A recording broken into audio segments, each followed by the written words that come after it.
Que le nom de l'Éternel soit béni. Amen. Amen. Je sais que si tu es là ce matin, c'est parce que le Seigneur a prévu de te rencontrer dans un domaine peut-être où tu as besoin d'entrer encore plus dans sa parole, ou alors il a prévu t'encourager dans quelque chose où tu te sens peut-être un peu fatigué ou incompris ou autre, ou alors il a prévu simplement te faire une révélation par rapport à ce qu'il attend de toi, et je dis Amen sur ça. Amen, Amen, Amen. C'est pourquoi je te prie, je te supplie de ne pas passer à côté de ce qu'il a prévu pour toi, de ne pas passer à côté de ce qu'il veut te dire, de ne pas passer à côté de ce qu'il voudrait que tu connaisses le concernant et concernant ta destinée. Si en sortant d'ici, quelqu'un peut rendre grâce à Dieu en disant Seigneur, merci parce que maintenant je travaille pour l'accomplissement de ma destinée. En accord avec ton Esprit Saint, je crois que j'aurai atteint la mission pour laquelle le Seigneur a bien voulu m'utiliser comme instrument, et que tu puisses acclamer ce Seigneur. Tu puisses l'acclamer, peut-être pas le Seigneur, je ne sais pas, mais que tu puisses le faire.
Il est hors de question que tu passes sans me toucher. Il est hors de question que c'est comme ça. Je n'ai jamais vu un homme te chercher sans te trouver. Je n'ai jamais vu un homme te chercher sans te trouver. Il n'est pas s'il te plaît, c'est une prière. Et nous tirons vers la fin de la conférence. C'est la dernière journée. Ok? Je ne sais pas ce que tu as reçu jusqu'ici, mais pour moi, il est hors de question que tu passes sans me toucher. Il est hors de question que ça finisse comme ça. Car je n'ai jamais vu un homme te chercher sans te trouver. Je n'ai jamais vu un homme te chercher sans te trouver. Ceci est ma prière, Seigneur. Il est hors de question que tu passes sans me toucher. Il est hors de question que cette conférence finisse comme ça. Je n'ai jamais vu un homme te chercher sans te trouver. Oh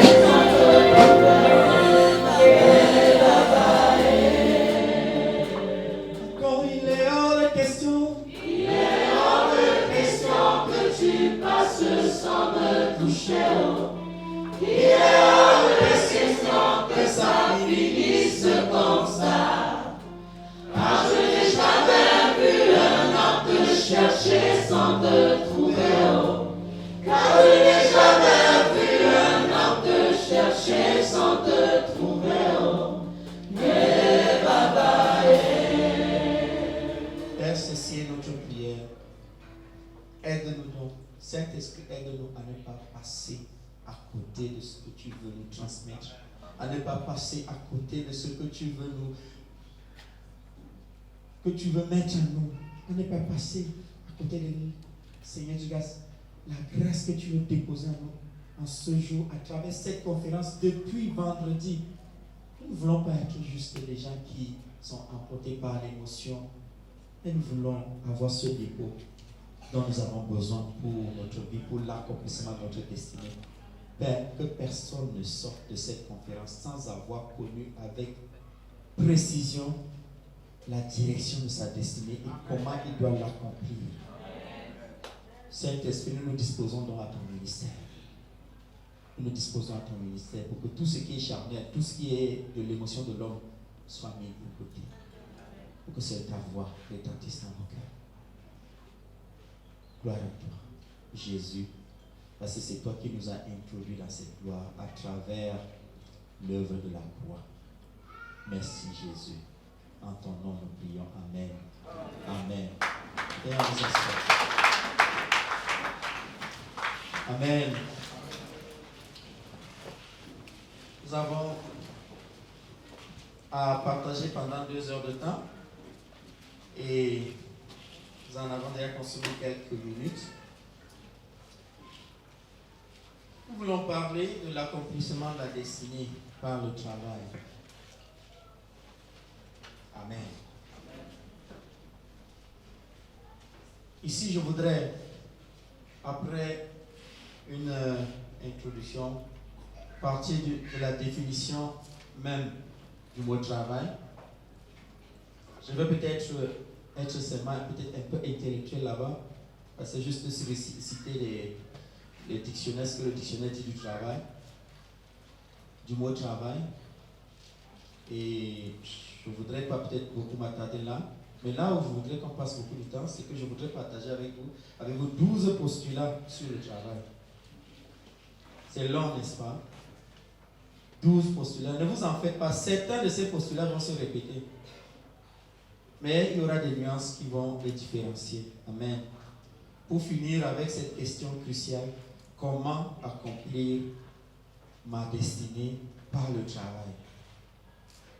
Et nous terminerons par un temps de prière. Amen. Excusez si ça semble être trop court et autres. Bon. On a dit que c'est l'enseignement. On va apprendre et nous voulons simplement nous disposer pour que le Seigneur nous fortifie, qu'il télécharge en nous, n'est-ce pas? Peut-être pour ceux qui ont déjà l'application prête, qu'ils fassent la mise à jour. Amen. D'autres ont peut-être des versions obsolètes. C'est le temps. Il y a peut-être certaines versions qui va demander à ce que tu mettes à jour tout le système. Que tu réinitialises carrément le système. Hello, on est ensemble. J'ai un logiciel là, Backbone Online, que j'aime beaucoup. Mais dès qu'on a migré vers Windows 10 et autres, j'essaie d'installer, j'ai fait tout mon possible à refuser. Je dis que non, ça, le système, c'est dépassé. Ça ne peut pas s'installer sur le nouveau système là, donc il faut trouver quelque chose qui va avec ce système. Amen. Peut-être que ce sera cela aussi pour toi. Mais je veux d'abord rendre grâce à Dieu parce que il a jugé que l'instrument inutile que je suis, le vase inutile que je représente ici, puisse être son porte-voix en ce temps. C'est une grâce. Vous avez vous-même écouté les messages qui sont sortis d'ici. Tout à l'heure, j'étais en train de trembler parce que je me demande est-ce que c'est mon niveau ici. Peut-être que mon niveau, c'est que je rentre avec mes chantres unis là-bas, non, on se comprend. Je ne sais pas. Mais je compte sur la grâce du Seigneur, puisque c'est lui qui a voulu me placer devant vous ici. Et aussi remercier les organisateurs. Je veux particulièrement honorer pour celui que moi j'appelle Bishop. le révérend docteur Abakala. Je ne sais pas, souvent, nous sommes avec des trésors, mais l'habitude et la routine souvent nous rend aveugles. On ne voit pas souvent les trésors avec les perles. Quelquefois, on se rend compte de la valeur d'un trésor que quand on l'a perdu. Je prie que le Seigneur nous ouvre les yeux pour que nous comprenions vraiment que c'est un instrument puissant qu'il a mis à nos côtés. Je voudrais t'honorer, homme de Dieu. Je ne le dis pas en l'air. C'est quelqu'un qui a beaucoup contribué dans ma vie. C'est lui qui m'a introduit dans le foyer. Peut-être même les gens ne le savent pas. Quand on va demander qui est ton parrain, vers qui tu cours, pleurer quand ça chauffe à la maison, c'est lui. Quand vous comprenez pourquoi je suis connecté à lui. Amen. Ayez de telles personnes dans vos vies et ne vous en déconnectez pas. Dis Amen sur l'autre aussi. Je parle surtout à mes jeunes frères et surtout à mes frères chantres. Vous savez qu'avec vous, je ne fais pas la fine bouche, je ne vais pas avec le dos de la cuillère. Ayez des personnes qui peuvent vous gronder, vous redresser. C'est comme ça que vous allez aller loin. Ce matin, j'étais en train de partager avec une maman qui est venue nous rendre visite. Vous savez que dans le véhicule, quel que soit l'engin, généralement, nous les gens, nous aimons la vitesse. Nous aimons quand ça part vite. Mais la voiture n'a pas que la vitesse et l'accélérateur. Il y a aussi une pièce importante, le frein. Mon frère, sans le frein, tu vas cracher, tu vas te cogner. Parce que c'est un virage, pour amorcer cela, tu as besoin de ralentir. C'est pourquoi, au niveau du trafic, on nous aide en mettant les dos d'âne. En mettant les dos d'âne. N'allez jamais sans avoir quelqu'un qui joue le rôle de frein dans vos vies. Ne faites pas cette erreur. Vous n'accomplirez pas votre destinée. Vous ne le ferez pas. Les grands hommes ont eu toujours ces gens-là qui pouvaient leur donner des directives. Quand ils sont perdus, ils pouvaient constituer le rôle de GPS, l'instrument GPS. Amen. Merci pour de tels hommes et pour les hommes de Dieu qui sont là aussi, qui nous ont dit à nourrir. Vous savez, c'est toujours un défi quand nous voyons Papa Oguéné quitter depuis Yaoundé là-bas. À chaque fois que nous le sollicitons, Papa, tu as un trésor pour nous. Que le Seigneur te bénisse encore. Merci, j'étais encore en route.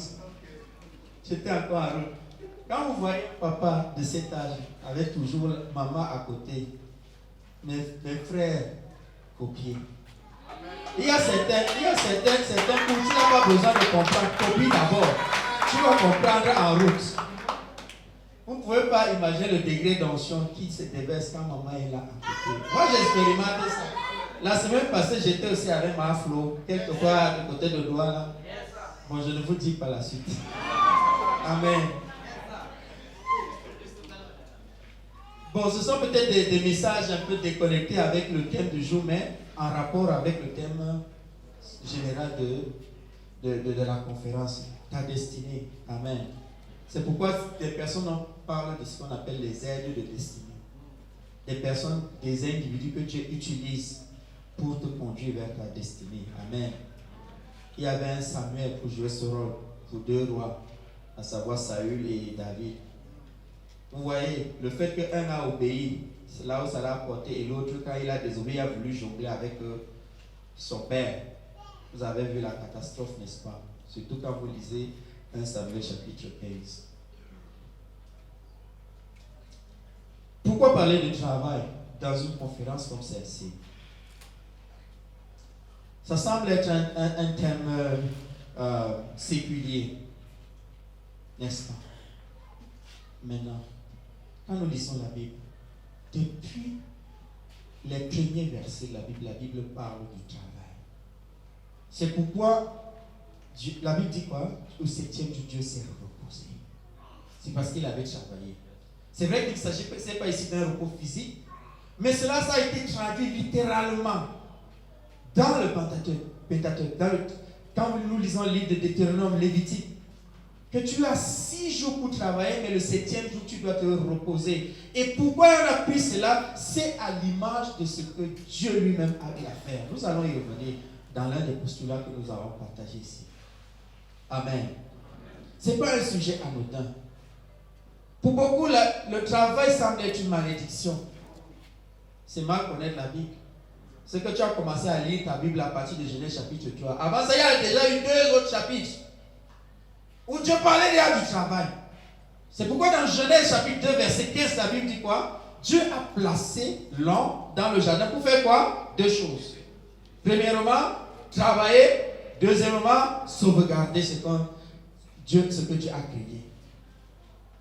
Si ceux qui sont dans le forum de la communauté évangélique, ils se souviennent peut-être d'un post que j'ai partagé en avril concernant le travail.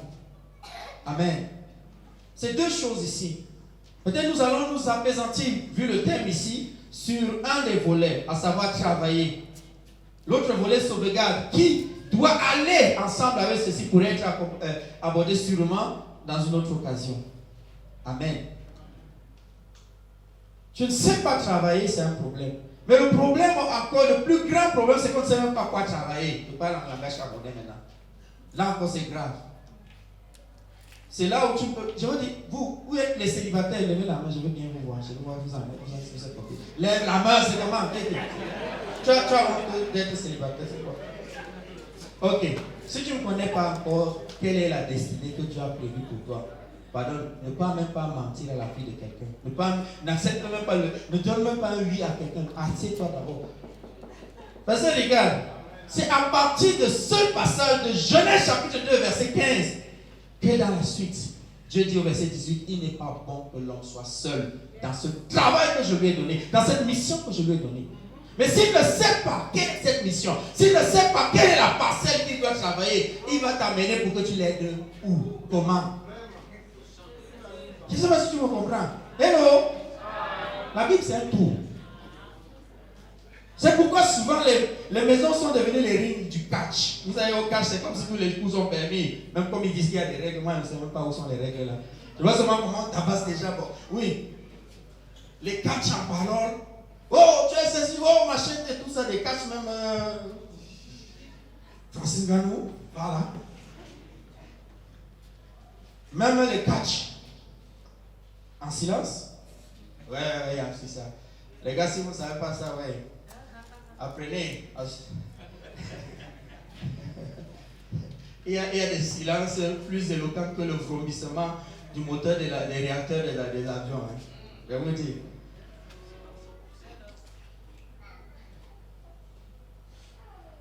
Peut-être qu'il y a certaines choses qui vont te choquer. Ok? Accepte. Rentre. Fais comme les chrétiens de Béret. Va aussi fouiller. Demande au Saint-Esprit de t'éclairer. Amen.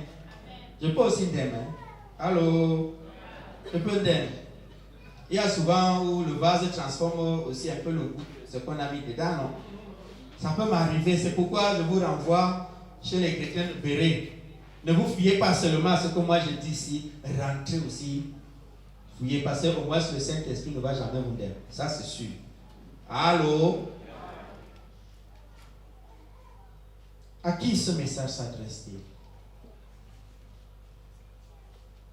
À ceux qui sont en quête de la réalisation de leur destinée. Ceci est vague, n'est-ce pas? Mais je sais que c'est la soif de certains d'entre nous. Parce que peut-être depuis qu'on parle de destinée, il se dit, ma part c'est quoi? Tu es dedans. Et bien on lève la main, on veut prier après nous. Voilà. Ça aussi, ça m'encourage que, non, Dieu me parle aussi. Non, juste pour te dire que tu es à la bonne place. Amen. Également à ceux qui savent ce à quoi le Seigneur les a appelés, mais qui ne savent pas comment accomplir cette mission. Il y en a ici. Lève la main. Voilà. Donc ça m'encourage que je parle d'un dans mon écoute. Alléluia. Mais également à ceux qui ne savent même pas de quoi on veut parler ici. C'est le genre qu'ils s'attendent simplement à ce que Dieu va dire. Tout ce qu'il va dire, je prends. Il y a encore cette catégorie, sinon ne lève pas la main. Je ne veux pas dire que tu as Non.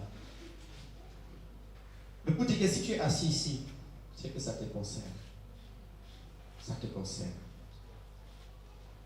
Quand nous parlons du travail, j'ai consulté les dictionnaires. J'ai d'abord consulté le Larousse. Le Larousse m'a donné 15 définitions du mot travail. 15. C'est pourquoi je vais sauter.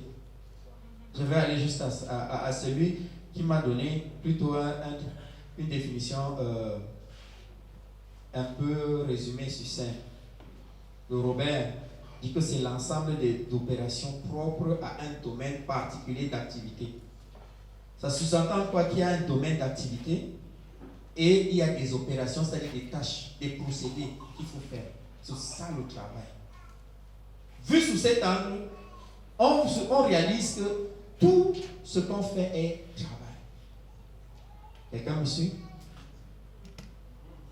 Ce n'est pas seulement ce que tu fais, mais même la manière de faire la chose.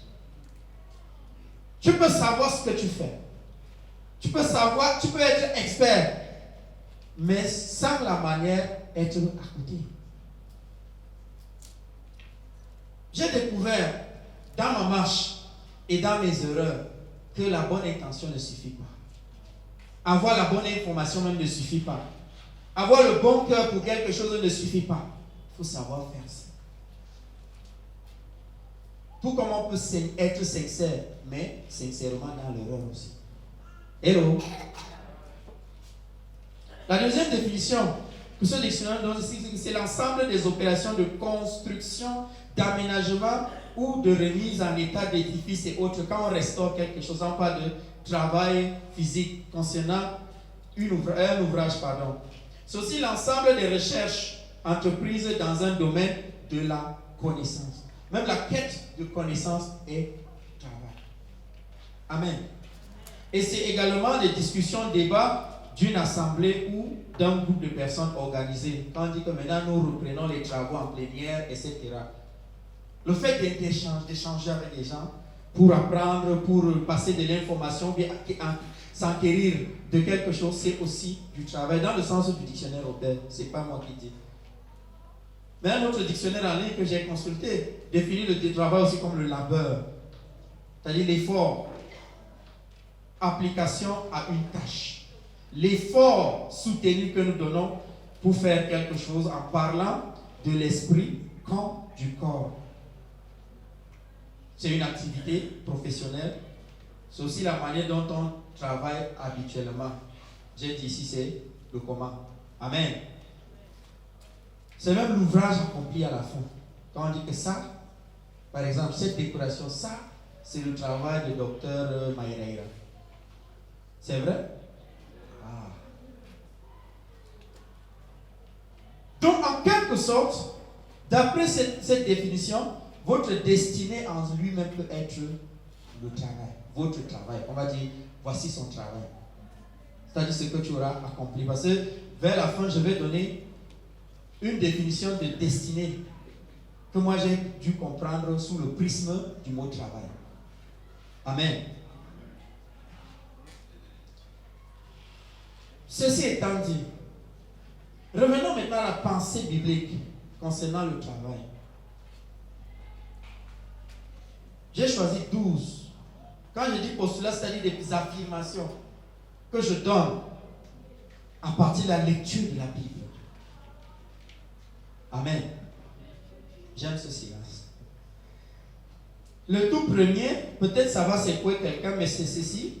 Je vais énumérer tel que je l'ai libellé. C'est en règle générale, depuis que Dieu a créé l'homme, il ne donne pas en un coup un produit fini. Il fait participer le bénéficiaire à la réalisation du produit. Pour ceux qui attendent la révélation de Dieu pour leur destinée, c'est bien. Mais si vous passez votre temps à rester attendre qu'est-ce que Dieu me dit et autres, souvent vous allez passer à côté. Il y a des choses que Dieu ne va vous révéler que quand vous commencez à travailler, quand vous faites le pas. Il y a des moments où Dieu va vous demander de sauter dans le vide. Tant que vous n'obéissez pas, vous ne pourrez pas. Et il y a des choses que Dieu attend de vous. Parce que quelquefois, nous voulons donner au Saint-Esprit le travail que Dieu attend de nous. Le travail que le Saint-Esprit attend que tu fasses. Excuse-moi, bien-aimé, le Saint-Esprit ne va pas prendre la nourriture pour mettre dans ta bouche. Ce n'est pas son travail. J'ai mal dit. Hello, j'ai mal dit. Non. Il ne va même pas tourner le couscous à ta place. Le genre de témoin, bien aimé, alléluia, j'ai vécu quelque chose.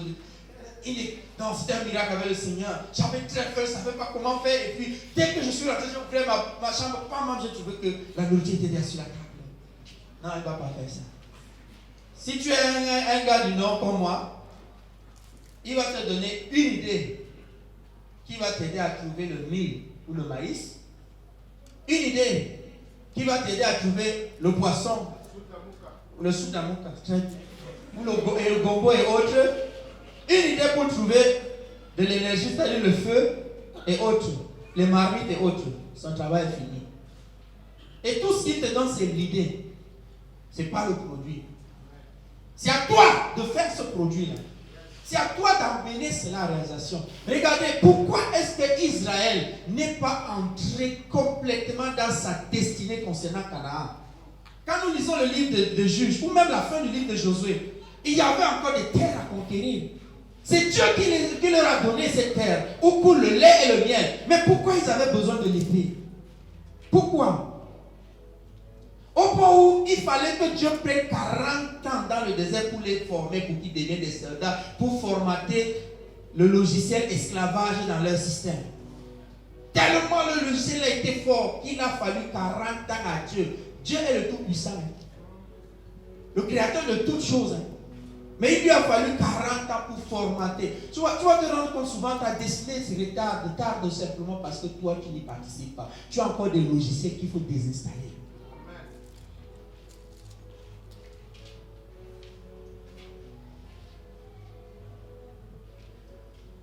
Tu ne peux pas dire par exemple que Dieu t'a appelé à être un grand prédicateur et tu n'es pas un lecteur de la Bible. Ce n'est pas possible. Tu as passé du temps à lire la Bible. Arrêtez-nous ces choses que non, révélation. Oui, révélation c'est le domaine du Seigneur. Ce n'est pas ta parole. Et Dieu ne fait jamais rien sans sa parole. Le rêve n'existe pas sans le logos. Le rêve s'appuie sur le logos.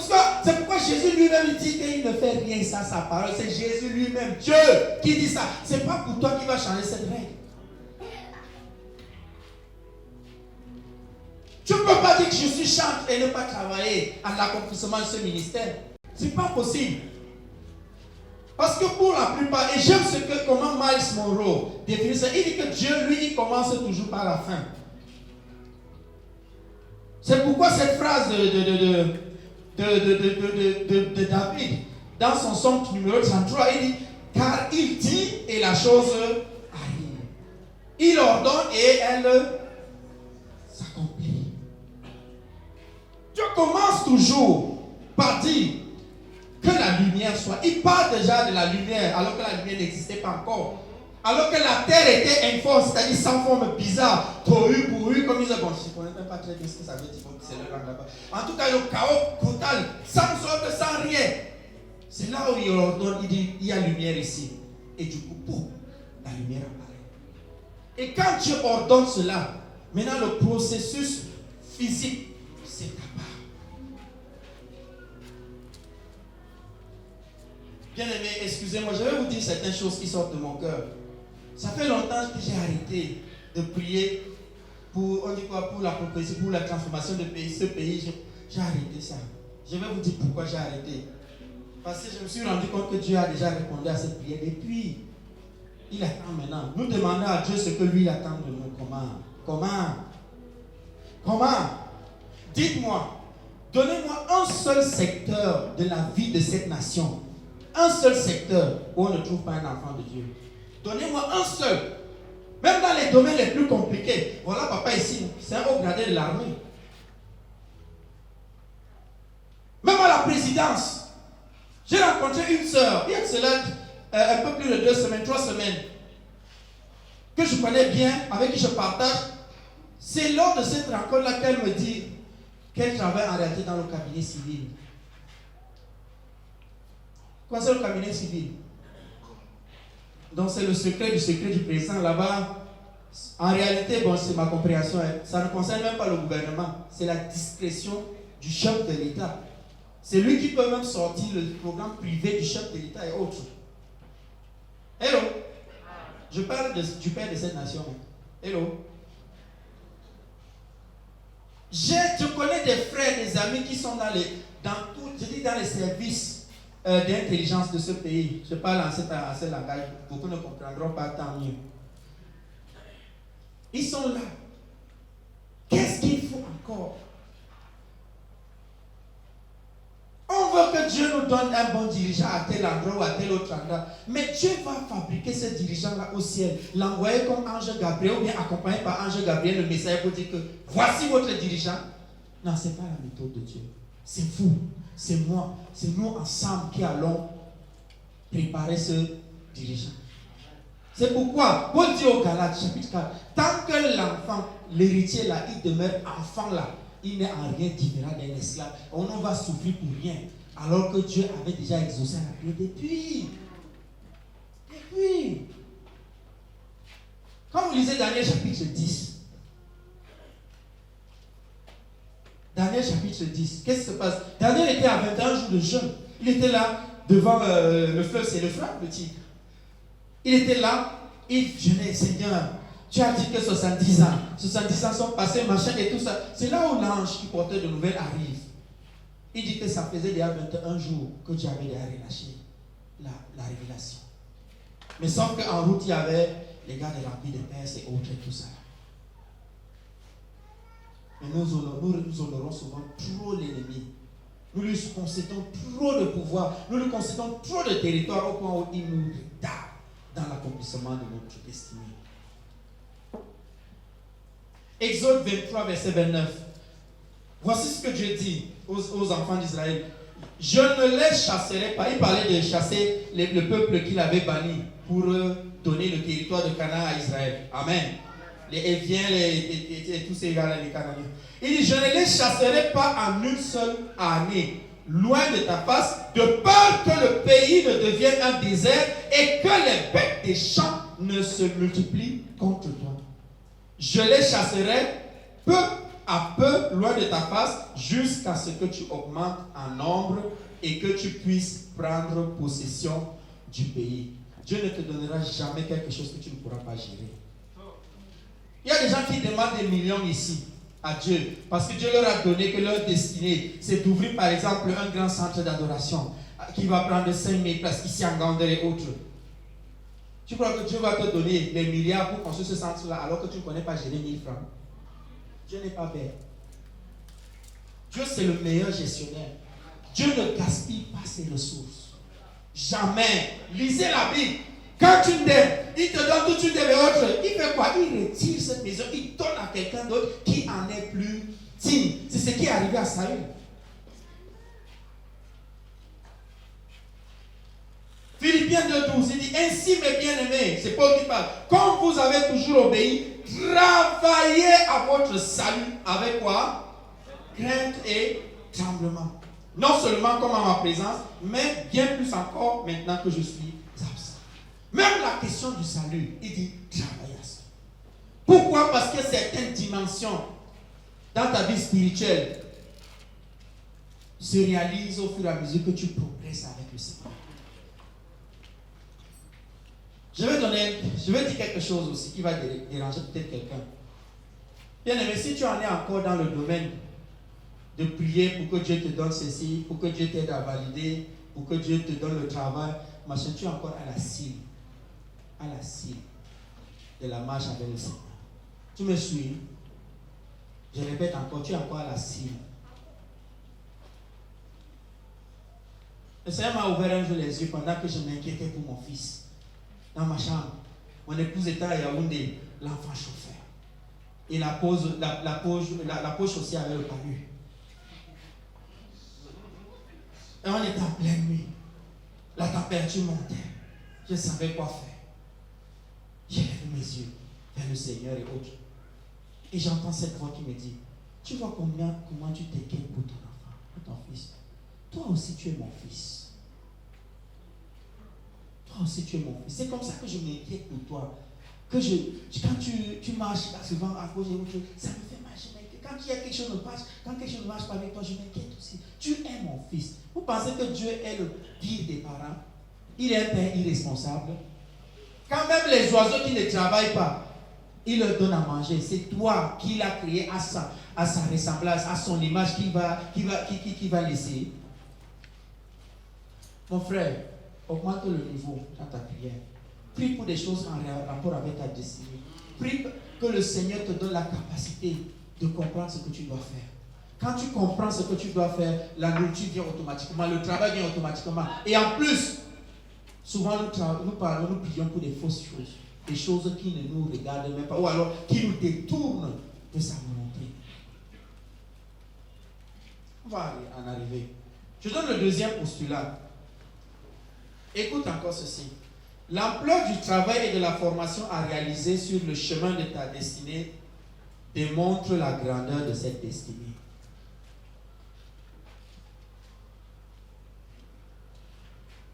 L'ampleur du travail à réaliser, y compris la formation à avoir sur le chemin de ta destinée, démontre la grandeur de cette destinée. Écoute, de combien de temps de formation est-ce qu'on a besoin pour savoir comment balayer la cour? Hello, de combien de temps? Quelqu'un peut me répondre? 30 secondes. C'est suffisant. On te dit, voici le balai, on tient comme ça et puis tu fais ceci. C'est suffisant. De combien de temps tu as besoin pour savoir comment dépanner le véhicule? Tu comprends? Quand tu fuis le travail, tu es en train de minimiser, de réduire l'ampleur de ta destinée. Tu es en train de réduire la vraie valeur de ta destinée. Ça va te coûter des nuits blanches. C'est vrai. J'ai fait l'école. Peut-être pas beaucoup. Peut-être pas comme docteur Douroué. Souvent on oublie de préciser double docteur. Hein? C'est la vérité. Amen. Mais la dernière école que j'ai eu à faire là, je vous assure, j'ai fait des mois, souvent un mois comme ça là où je ne dormais pas, où mon horloge biologique s'est carrément déréglée. Parce que je m'asseyais pour travailler souvent de 13h ou 16h à 5h autre. Un père de famille, c'est-à-dire un vieux déjà, le cerveau rouillé là. Tu comprends? Pourquoi? Le Seigneur m'a fait comprendre que non, c'est le couloir de ma destinée. Je ne cherchais pas un diplôme. C'est pourquoi je disais à qui voulait l'entendre que je n'étais pas là-bas pour l'école, j'étais là comme missionnaire. L'école, ce n'était qu'une porte que Dieu a ouverte pour que je sois là dans mon champ missionnaire. Et la suite, vous l'aurez le jour où le Seigneur me donnera l'occasion de faire le témoignage. Regardez le cas de Joseph. Vous savez que Joseph était prédestiné à être ce premier ministre, puisque Dieu lui a montré cela plusieurs fois. Oui, c'est l'habitude de Dieu. Comme Max Moreau le disait, il commence toujours par la fin. Il montre l'état de la fin. Et c'est pourquoi la vision est importante. La vision est importante. Je veux revenir à mes chers leaders, communauté évangélique. La vision est importante. Faites le plan. Vous saurez mieux atteindre l'endroit. C'est différent quand tu marches sans savoir où tu vas. Tu es plus précis quand tu sais où tu vas. C'est pourquoi Dieu commence toujours par la fin. Il te montre l'image de la fin. Pour que tu saches où tu dois aller. Et pour que tu saches quel est le travail à faire pour y arriver. J'ai eu cette grâce d'être dans mon travail avec des gens d'autres continents qui ont l'habitude des méthodes dans le travail. Je vois toute la différence dans les résultats. Je me suis rendu compte qu'ils n'étaient pas plus intelligents que nous. Souvent, j'ai l'impression qu'ils sont un peu bêtes. Bon, ça arrive de croire comme ça. Mais ça, c'est ma bouche qui parle, c'est mon pardon. J'étais l'autre là. Mais ce que j'ai compris, c'est qu'ils réalisent plus que nous. Pourquoi? Parce qu'ils sont méthodiques. Avant de commencer quoi que ce soit, quelle est la destination? Imaginez que vous sortez de votre maison. Vous stoppez une moto. C'est un exemple que je prends toujours. Ceux qui ont l'habitude de m'écouter. Vous stoppez une moto ou un taxi, vous entrez, vous asseyez. Qu'est-ce qui se passe? Hello? Quelle est la question qu'on va vous poser? Vous allez où? Madame, vous allez où? Pourquoi? Parce que c'est la destination qui va déterminer l'itinéraire à prendre. C'est même la destination qui détermine le moyen à emporter et le moyen pour arriver. Et même le temps. Quelqu'un d'autre a juste besoin d'une formation de 3 mois. C'est suffisant pour qu'il accomplisse sa destinée. Mais il y en a qui ont besoin d'une formation de 14 ans. Tu ne peux pas être neurochirurgien avec une formation de 3 ans ou de 7 ans qu'on croit être long. Non. L'ampleur du travail détermine la grandeur de ta destinée. Ne fuis pas le travail. Le meilleur moyen, note ceci, le meilleur moyen de rater sa destinée, c'est de fuir le travail. On peut reconnaître quelqu'un qui a une grande destinée, pas à ce qu'il réalise déjà, mais à sa manière de travailler, à sa manière de faire les choses. N'est-ce pas qu'on a déjà donné une autre définition du travail comme étant la manière, n'est-ce pas, le processus, le procédé, comment on fait la chose. C'est aussi ça le travail. Vous savez, vous pensez que si je ne savais pas sur quoi le Seigneur m'a appelé, un père de famille comme moi, avec l'épouse qui vient à peine de rentrer d'une formation, on vient de rentrer d'une séparation de 3 ans, je vais encore venir dire, le Seigneur me dit non, je dois partir à l'école. En plus, pas ici aux alentours pour dire que je suis toujours à la maison, non. Je dois m'absenter pour de longues périodes. Tu crois que c'est facile? Hello! Sois smart.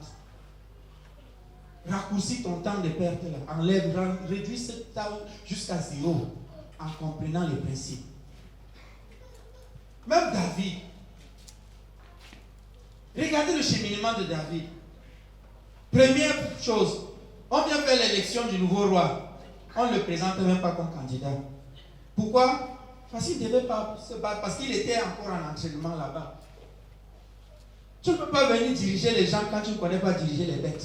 C'était ça sa part de premier travail.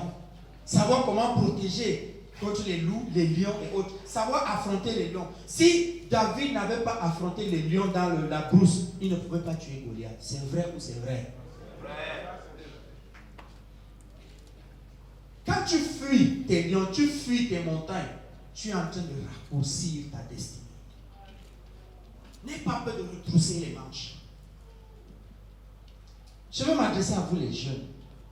Vous dites vous cherchez le travail. Et vous voulez le travail où vous avez les cravates. Vous voulez le travail où directement du coup on vous donne le salaire. Vous n'allez aller nulle part. On va voir plus tard, il y aura un postulat par rapport à ça. Et on va revenir. Troisième chose que je voudrais affirmer ici, de ma compréhension du travail concernant de la perspective biblique, c'est que le travail n'est pas une malédiction. Mais l'expression bienheureuse, j'insiste sur bienheureuse, du statut de créateur délégué que l'homme a reçu de Dieu. Amen. Quelqu'un se rappelle cette expression? L'homme est un co-créateur créé. Les théologiens luthériens aiment bien cette expression-là. Pourquoi co-créateur? Parce qu'il crée avec Dieu. C'est pourquoi dans Genèse chapitre 1, après que Dieu a créé tout, la Bible dit quoi? Le 7e jour, il s'est reposé. Ça ne va pas dire qu'il est allé dormir. Puisque la Bible, David dit qu'il ne sommeille ni ne dort. Mais on parle maintenant de quel repos ici? Est-ce que ça signifie qu'il est assis quelque part seulement, le gars, il enjoy simplement la nature? Non. C'est-à-dire qu'il est entré dans la quiétude, que non, maintenant tout est fait. Mon travail est fini. Et il supervise simplement du regard. C'est pourquoi il dit dans Somme 32, verset 8 quoi? Je t'instruirai, je te conseillerai, je te montrerai le chemin à suivre et j'aurai le regard sur toi. C'est-à-dire, je vais I will watch over. Le travail, ce n'est pas une punition. Puisque le travail est venu avant même la chute de l'homme. Genèse chapitre 2, verset 15, là, c'est avant Genèse chapitre 3. Au cas où tu as oublié de compter. Hello? De ce fait, le travail est la démonstration du statut de l'homme comme étant image, comme étant créé à l'image de Dieu selon sa ressemblance. Cela va expliquer un autre postulat qui viendra plus tard, que Dieu est le premier travailleur. Et il met l'homme à sa ressemblance pour qu'il fasse comme lui. Parce que l'homme a été créé pour être comme Dieu. C'est pourquoi le psalmiste dit quoi? Vous êtes des dieux. Et Jésus a même répété cela. Amen.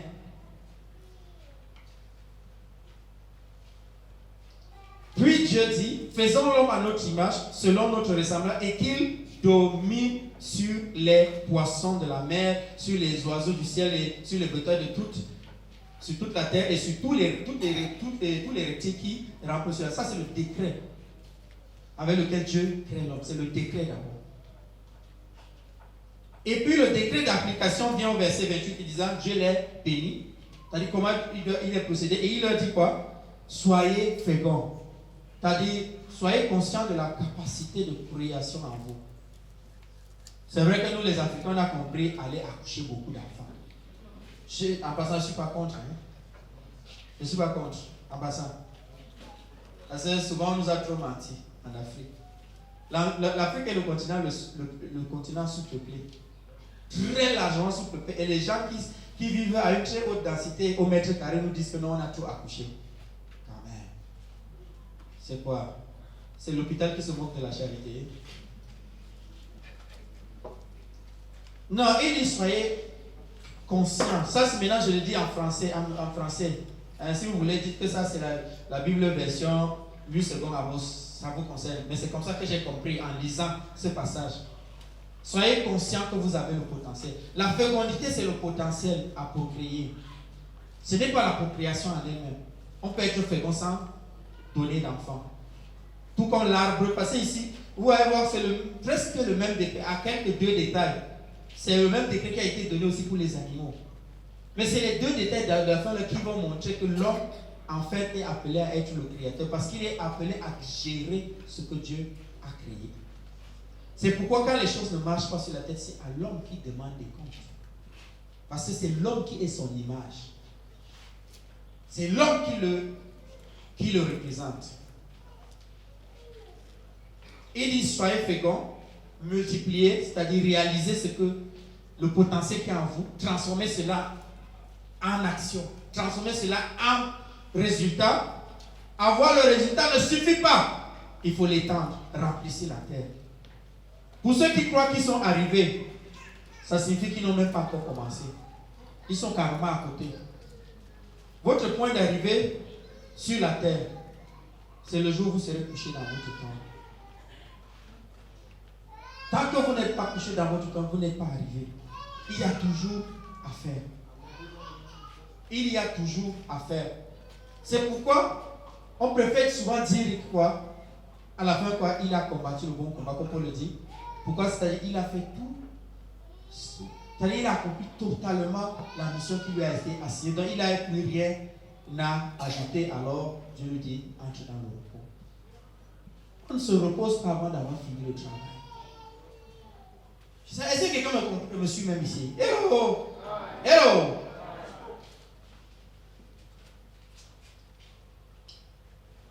Remplissez la terre, il dit assujettissez. Assujettissez, c'est maîtriser. Maîtriser. Ne faites jamais quelque chose et t'arrêter à l'état d'apprentissage, à l'état du bricolage. Non. Non. C'est ça qui nous tue. On ne peut pas être enfant de Dieu et être dans le bricolage. Que ton Dieu là est un Dieu de bricolage. C'est quoi ça? Regarde ce que tu fais dans ton lieu de service. Je veux prendre les fonctionnaires.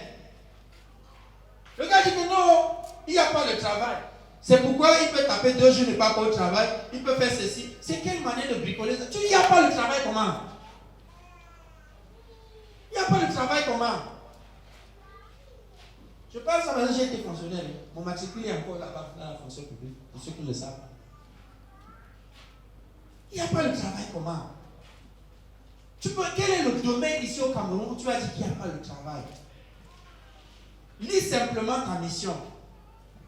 Après cela, va maintenant à la description de la direction ou du ministère où on t'a placé.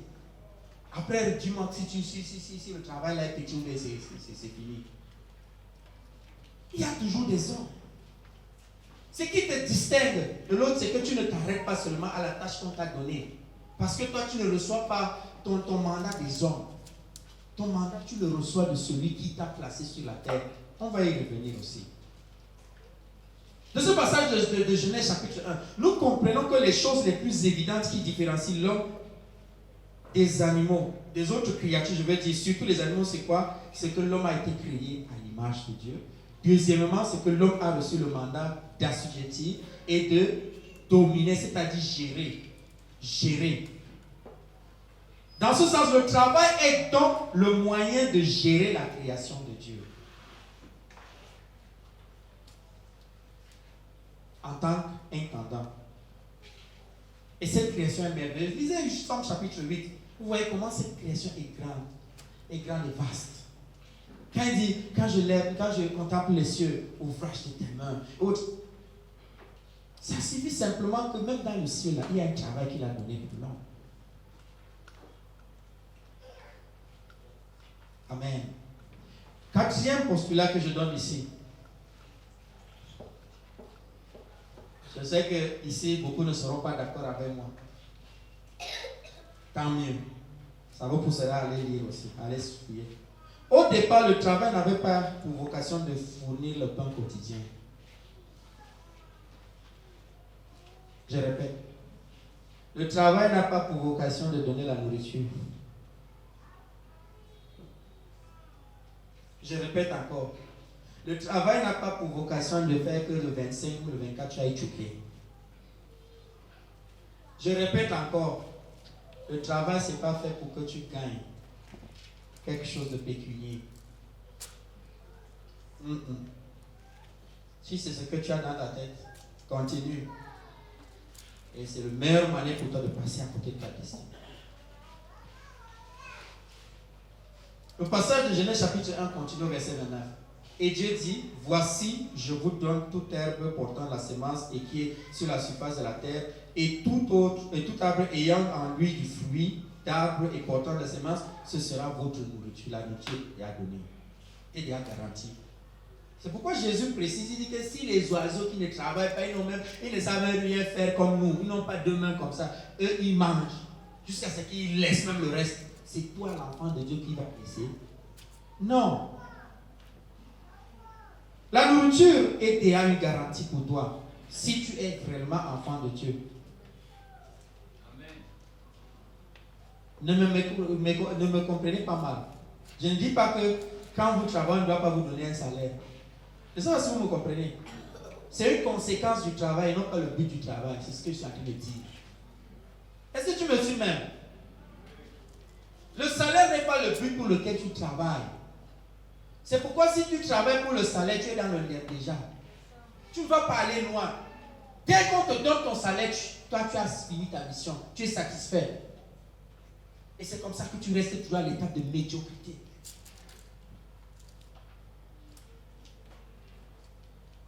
Dieu ne gaspille pas ses ressources, je disais tout à l'heure. Les fonctionnaires, vous qui n'avez pas, peut-être, vous dites que bon, on vous a donné peut-être une tâche et puis on ne veut pas que vous empiétiez sur la table de l'autre et tout ça, et puis vous avez beaucoup de temps. Vous avez pris votre Bible, vous avez lu en ce temps-là et on vous a sanctionné. Vous avez pris un livre du domaine de votre travail pour étudier à ce moment-là, on vous a sanctionné. Vous avez étudié comment être meilleur à votre tâche et puis on vous a sanctionné. Il y a quoi là? Après, c'est nous, les mêmes là, chrétiens en plus, on va vous dire que Paul Biya a gâté le pays. Qu'il n'y a pas le travail. Il n'y a pas ceci. Quel Paul Biya a gâté quel pays? C'est Paul Biya qui devait étudier à ta place. C'est lui qui devait faire ton travail à ta place. En plus, quand tu seras devant Dieu, c'est Paul Biya qui va être jugé à ta place. Non. Chacun porte sa croix.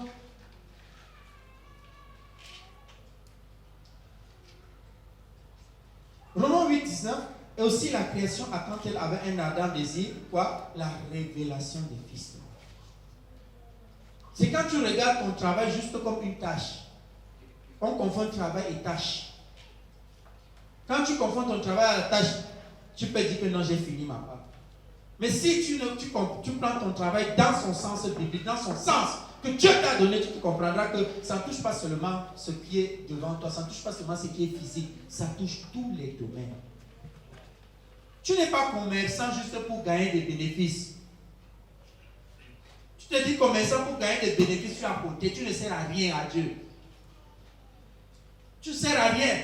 Parce que même les païens font la même chose et d'ailleurs ils gagnent mieux que toi. Vrai ou vrai? Pour preuve, les plus riches de cette ville ou de ce pays, ce sont les chrétiens. Ou même du moins, ce sont les chrétiens. Mais bien au-delà de cela, une chose, voici un indice que tu peux avoir pour comprendre vraiment que ta destinée est plus grande que cela. Proverbe 3:12 dit quoi? 13:22, pardon. L'homme de bien a pour héritier quoi? Les enfants de ses enfants. Mais les richesses du pécheur sont réservées pour le juste. Donc quand tu n'es pas dans la droite, c'est même le salaire là, ça passe. C'est pourquoi au Cameroun, les conseillers disent quoi? On touche le salaire. C'est pas un terme anodin, hein? On touche. C'est-à-dire tu touches. Et quand nous l'a expliqué hier ici, n'est-ce pas? Généralement, c'est le 24, le 25, n'est-ce pas? Et puis dès le premier, on entre encore dans le cycle d'endettement. Il faut aller prêter pour faire la suture. Parce que simplement le salaire fait quoi? Mais pourtant Dieu dit quoi? Si tu es un homme de bien, si tu es un homme juste, tu dois laisser les héritages pas à tes enfants, mais aux enfants de tes enfants. Pour ceux de ma génération, c'est même encore pire. Parce que nous devons travailler pour 4 générations. Nos parents comptent sur nous. Je parle de ma génération. Nos parents comptent sur nous. Et nous devons travailler pour nous-mêmes aussi, avant maintenant de penser à nos enfants et puis les petits. Après, vous avez dit qu'il n'y a pas de travail comment? Ce temps libre que tu as là, si tu partais planter le macabre et autres, ça ne va pas nourrir les Camerounais. Hello! Tu passes le temps à jouer sur ma autre, alors qu'il y a les champs qui t'attendent. C'est ce que le maître reprochait au serviteur qui avait reçu un seul talent. Il l'a qualifié, il a donné 2 qualificatifs. Il lui a dit, premier, je dis quoi? Serviteur méchant. Avant de dire paresseux, il dit qu'il est d'abord méchant. Ça signifie que la paresse est, je veux dire pardon, le manque de travail est pire que la paresse même, c'est carrément de la méchanceté. Celui qui refuse de travailler, la Bible dit que c'est une méchanceté. Ce n'est pas moi qui ai dit. Ce que je dis, c'est l'interprétation du contexte exégétique de ce passage-là. 5e postulat, le travail est un impératif. J'ai dit quoi? Le travail est un impératif. Il n'y a pas d'option pour dire que si je veux le travail, si je ne veux pas le travail, tu mens. Même si on te donne toutes les richesses de la terre, tu dois travailler. Parce qu'il faut gérer ces richesses-là. Peut-être pour info, les hommes les plus occupés, ce sont les gens qui ont déjà tout le matériel.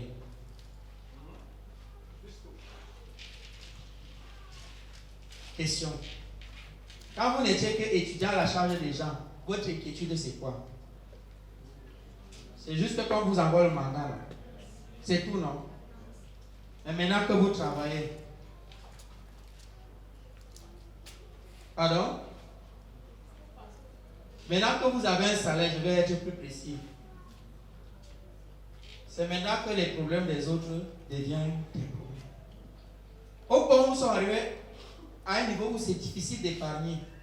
Pourquoi? Parce que quand tu gardes même l'argent, la nature du Cameroun considère que tu ne connais pas utiliser cet argent-là. Donc on va te créer un programme pour cet argent-là. Et si tu es quelqu'un qui n'a pas le discernement, tu vas seulement ouvrir les vannes. Alors que Dieu a dit qu'ici, il faut d'abord garder, il faut mettre de côté. C'est ce qui fait par exemple que nous, moi je suis du nord, de l'extrême nord précisément, mes parents sont de l'extrême nord précisément, c'est la région la plus pauvre. Je vais assumer ces paroles parce que je viens de là. Je parle de ma culture. On a l'impression au Cameroun qu'on fait les statistiques de l'INS. L'INS c'est l'organe officiel au Cameroun qui gère des données et des statistiques. Ok? Et là-bas, il n'y a pas de politique. Je m'excuse. Allez lire leurs documents. C'est comme si plus on va vers le nord, plus la pauvreté s'agrandit. Les 3 régions les plus pauvres, selon les statistiques de l'INS, par ordre croissant, du moins par ordre du moins pauvre au plus pauvre, c'est l'Adamawa, le nord et l'extrême nord. Allez vérifier.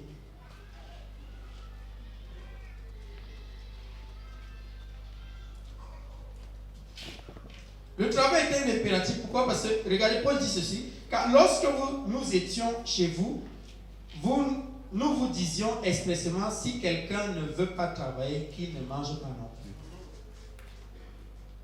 C'est un ordre. Et il y a toujours un travail adapté à ta situation, à ton contexte. Même un enfant peut travailler. La preuve, ne donnez aucun travail à un enfant. Ok? Vous aurez formé le bandit de demain. Dites qu'il est un enfant, n'est-ce pas? Attendez que non, il faut qu'il ait d'abord l'âge. Avant de balayer, avant d'aller arracher les herbes, avant de faire la vaisselle et autres. N'est-ce pas? Attendez qu'il ait d'abord l'âge adulte. Et vous aurez formé le braqueur de demain. Et pire encore, il va justifier ses actes en t'accusant, en disant parce que mes parents ne m'ont pas appris cela. Ça signifie que même les enfants, ils ont un travail qui est à leur niveau. Proverbe 21-25 dit quoi? Les désirs du paresseux le tuent parce que ses mains refusent de travailler.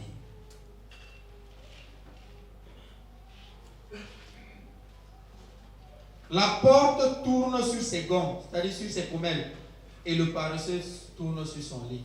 C'est-à-dire il ne fait rien. Proverbe 26-14. À cause du froid, le paresseux ne laboure pas. À la moisson, il voudra récolter, mais il n'y a rien. Proverbe 20, verset 4. Le travail donc ne dépend pas du temps qu'il fait, encore moins de notre état d'âme. Dire au Cameroun que le taux de chômage est élevé n'est pas une raison pour nous empêcher de travailler. Ça nous trouble simplement parce que nous avons intégré que le travail est lié au salaire. Je répète encore, le salaire n'est pas le but du travail. C'est une conséquence. Quand tu travailles, forcément, il y aura un résultat.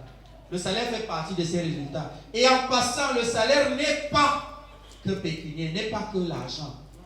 Le salaire peut être la connaissance. Allez voir les frères Igbo. Ils ont sorti un système de formation, un système de développement très solide. Ce qui fait qu'ils dominent le monde économique. Pas seulement dans leur pays, mais dans l'Afrique de l'Ouest. Allez voir nos frères Bamileke. Prenons l'exemple là où ça c'est bon. Pour le frère, pour les Igbo, voilà le système. Allez même là, vers le secteur de Kafou Texaco là. Qu'est-ce qui se passe? Quelqu'un a ouvert sa boutique. Il prend quelqu'un depuis le village qui ne sait rien faire. Ce garçon vient travailler pour lui, il n'a pas de salaire. Il doit se débrouiller. Il se débrouille comment? Il lui dit telle marchandise, c'est tel prix. S'il vend au-delà, tant mieux. S'il ne vend pas, s'il vend seulement ce prix, c'est son problème. Il ne lui donne pas l'argent. Le but pour lui, c'est simplement apprendre. Voilà son salaire. Apprendre comment on gère le commerce. Après un certain moment, quand le Oga se rend compte que son gars là est maintenant capable de gérer une boutique, il lui ouvre maintenant sa part de boutique. Et il lui assigne aussi un apprenant. Ça, c'est une méthode biblique aussi. C'est pourquoi quand vous voyez la Bible présente quelqu'un en disant toujours fils de. Quand il dit fils de, ce n'est pas anodin. C'est pourquoi Matthieu, parce que Matthieu, n'est-ce pas, a commencé par présenter la généalogie de Jésus. Pour dire d'où il vient. C'est pour lier l'identité de Jésus à la promesse faite à David. C'est pourquoi on l'appelait Jésus fils de David. Pour dire c'est lui qui doit régner et qui doit montrer, en fait, entre les mains de qui le royaume devrait s'accroître. Et on ne parlait pas d'un royaume physique. C'est ce que Jésus disait à Pilate, n'est-ce pas? Il parlait d'un royaume plus grand que cela. Amen, amen, amen.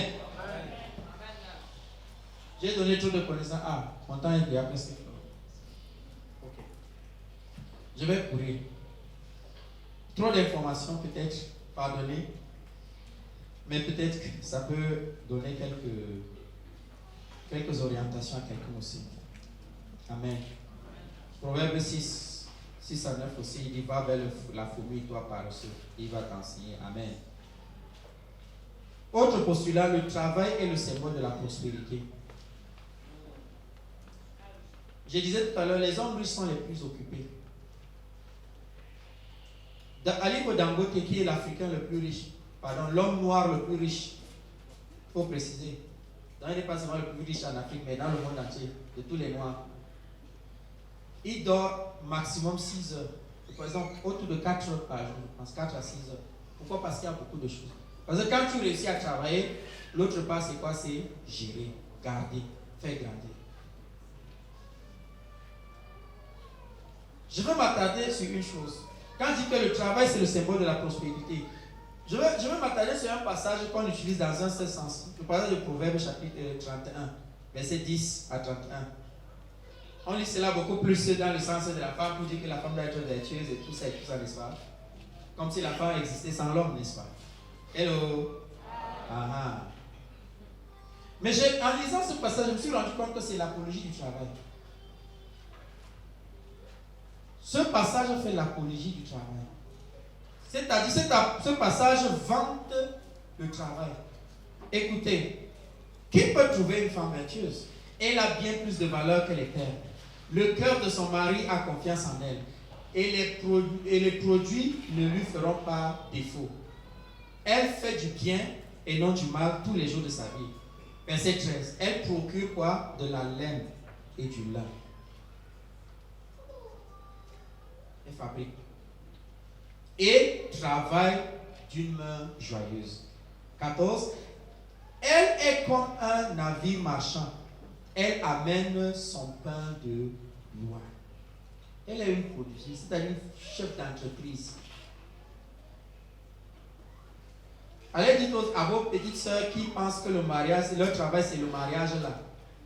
Et voici maintenant le vrai travail dans le mariage.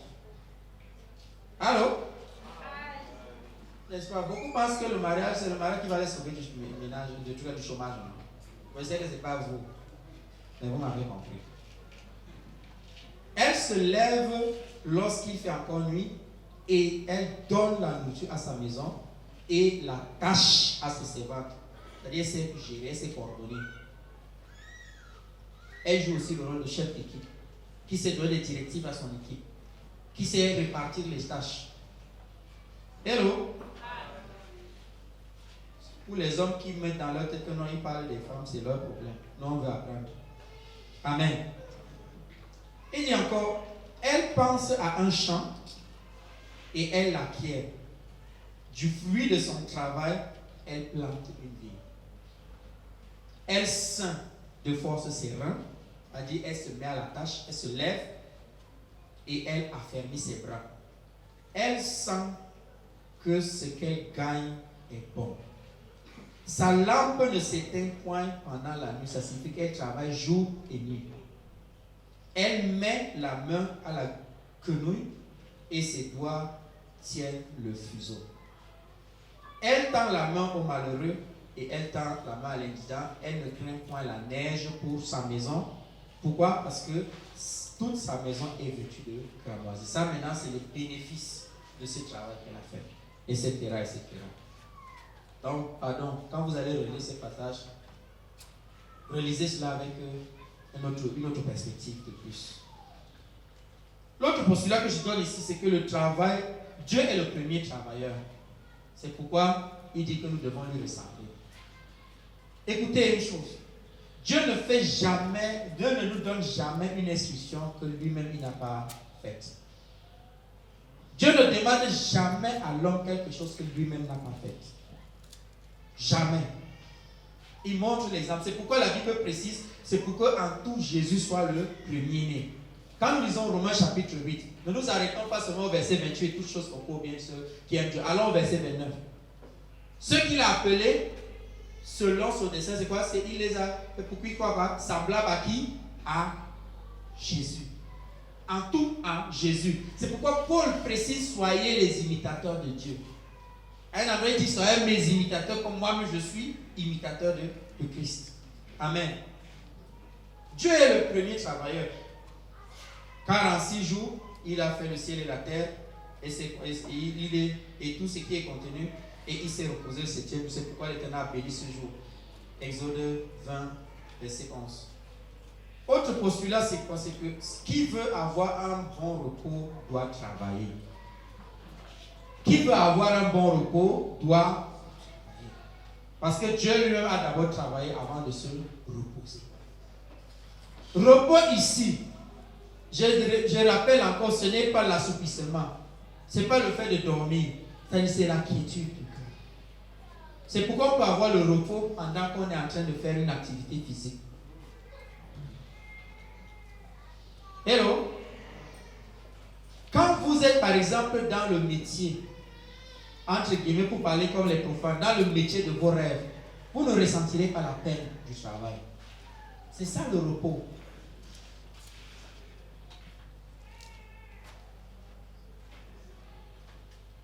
Je peux enseigner pendant des heures, pendant même toute une journée, sans ressentir la fatigue. Parce que je sais que c'est ce à quoi le Seigneur m'a appelé. C'est avec du recul que je me rends compte que là, je rattrape aussi quand même un peu. Parce que je me rappelle, je travaillais avec une chorale à Douala et on programmait un week-end sur 2 pour le travail. Un samedi, je me rends compte qu'après, quand on commence à 8h, autour de 8h, quand vers 22h ou 23h, le plus souvent, je me couche maintenant ou bien je m'assois. C'est là où je me rends compte souvent que de toute la journée, je ne me suis pas assis plus de 10 minutes ou 20 minutes. Souvent pas plus de 30 minutes.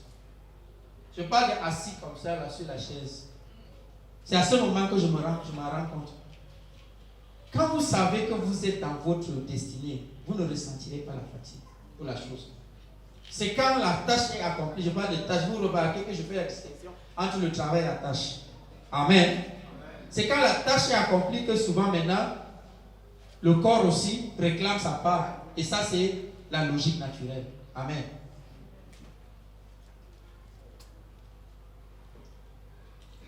Le travail est un trésor. C'est un autre postulat. Le paresseux ne rôtit pas son gibier, mais le précieux trésor d'un homme, c'est l'activité. Proverbe 12, 27. C'est un trésor. On loue les personnes qui sont en train de travailler. On ne loue pas quelqu'un qui ne fait rien.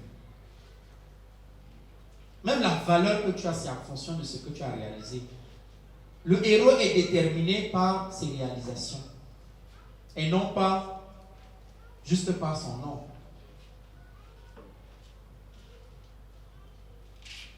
Dixième postulat, le travail c'est l'action, pas le discours. C'est l'action, pas le discours. Tu jouis alors du travail de tes mains, tu es heureux, tu prospères. Celui qui se relâche dans son travail est frère de celui qui détruit.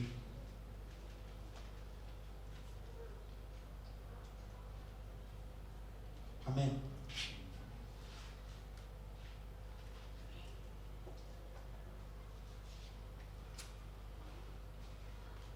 Quand tu dis je veux faire des choses, il faut que ce soit en action. Parle. Même pendant 100 ans, on n'aura pas aucun résultat parce que tu as parlé. C'est quand tu commences. C'est pourquoi n'ayez pas peur de commencer par les petites choses. D'ailleurs, c'est même par là qu'il faut commencer. Ne commencez pas avec les grandes choses. Vous comprenez pourquoi Dieu disait à Zacharie de dire au peuple que ce que Zorobabel fait là est bon. Ça va aller. C'est faible, on ne voit pas grand chose, mais ça va être grand. Toute chose, tout arbre commence par une semence. Toute plante commence par une semence. Souvent, la semence est trop petite. Quand vous prenez par exemple le sésame, c'est trop petit. Mais quand ça s'agrandit, ça peut aller à plus de 30 cm, ou même plus. Souvent, même, ça peut aller atteindre 1 mètre. Tout petit comme ça. C'est pourquoi tu n'as aucune excuse. Tu ne peux pas dire je n'ai rien. Il y a un autre argument qui m'énerve. Parce que j'ai appris que c'est très faux. C'est même pas seulement faux, mais c'est dangereux. C'est que bon, pour faire tout projet, il faut d'abord le financement.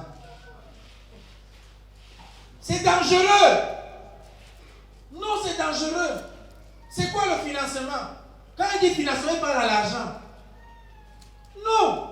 La ressource, ce n'est pas seulement l'argent. Ce n'est pas seulement matériel. Même ta matière grise, c'est la ressource. Le commerce, je veux dire, la pensée, c'est la ressource.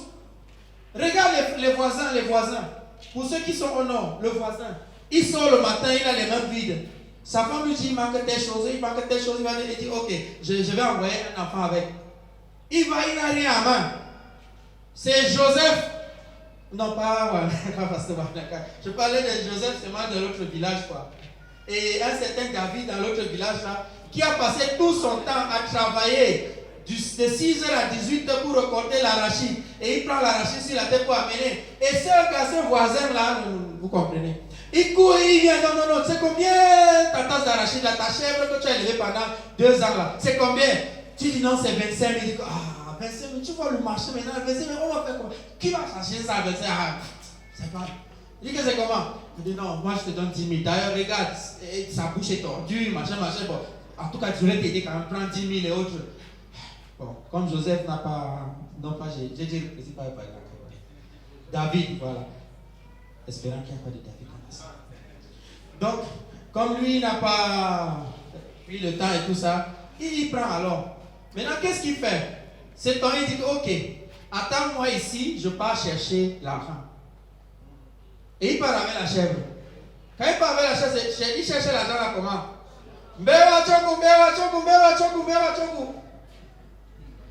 C'est comment? Il dit chèvre avant. Chèvre avant. Et puis pas négocier, il vend la chèvre à 20 000. Il vient, il enlève les 10 000, il remet et autres. Ma maman a eu à faire cette histoire une fois. Elle nous a raconté cette histoire-là. Devant notre porte là-bas, quelqu'un sort de son verger avec un carton de mangue. Des mangues de Garola, vous connaissez l'histoire. En saison, quand c'est circulaire et tout ça. Avec sa bicyclette, à l'entrée, juste à la porte, regarde. Ma maman est commerçante. Depuis que je connais ma maman au marché. Jusqu'à aujourd'hui. Il est encore là. C'est la mère des jongleurs, là, c'est vrai. Alors elle arrête. Elle dit ceci. C'est combien? Le gars dit, je sais pas, 5 000 ou quoi. Elle discute. Elle sait, vous savez comment ça parler. Elle finalement, il s'entend sur 2500. Il dit d'accord. Il dit descendre. Pendant que le monsieur est en train de faire descendre le carton de mangue, un autre monsieur est en train de passer. Il demande, mango le chocolat. Et c'est maintenant c'est la maman qui dit, le chocolat. C'est avant, oui c'est avant. Et c'est combien? Il dit 5 000. L'homme enlève les 5 000, il donne. Après, il enlève 2500. L'homme dit que 0. Tu as parlé, il dit que, mais attends, on s'est entendu. L'accord, c'est l'accord. L'accord, c'est un contrat, non? Fut-il verbal, c'est un contrat. Elle a enlevé ses 2500 du monsieur, il lui a remis. Elle est rentrée avec ses 2500. Donc, si vous dites, à partir de maintenant, si vous dites que vous attendez d'abord le financement pour lancer votre projet, excusez-moi, je ne vais pas employer un terme plus fort, vous serez maintenant en train de pécher. Parce qu'aujourd'hui, vous avez la connaissance que ce n'est pas le seul moyen. Hello! Et c'est la même chose pour l'église. Pasteur, je m'excuse, c'est devant les gens, mais je veux parler. Est-ce que vous savez que l'année prochaine, on organise la conférence ici, dans cette état-ci, on aura échoué. J'ai cru que j'étais le seul et que c'était ma tête. Mais j'ai eu quelqu'un d'autre qui a reçu la même chose. On doit aller à un autre niveau. Et si on met d'abord que l'argent, machin, on va encore demeurer dans le même niveau. C'est pourquoi dans tout ce que nous faisons, il y a le mot foi. La foi, c'est quoi? Et c'est celui qui a écrit les Hébreux qui a bien défini la chose là. Je sais que mon temps part déjà, mais pardon, je vais courir. Il dit quoi? C'est une ferme assurance des choses quoi qu'on espère. C'est-à-dire c'est une projection des choses et une démonstration de ce qu'on ne voit pas. C'est-à-dire c'est une vision. Pour ceux qui fuient encore la planification, ça nous rattrape encore. Essayez de faire une planification. Dites Seigneur, voilà ce que nous croyons avoir reçu de toi pour cette chapelle et nous voulons maintenant nous engager. Vous verrez 2 ans. Amen. J'ai parlé étant debout sur un autel, n'est-ce pas? C'est au nom du propriétaire de celui dont le nom est prononcé sur cet autel-là que j'ai parlé. Amen. 11e postulat. L'homme diligent travaille pour le gain immatériel. C'est-à-dire qu'il y a un impact durable.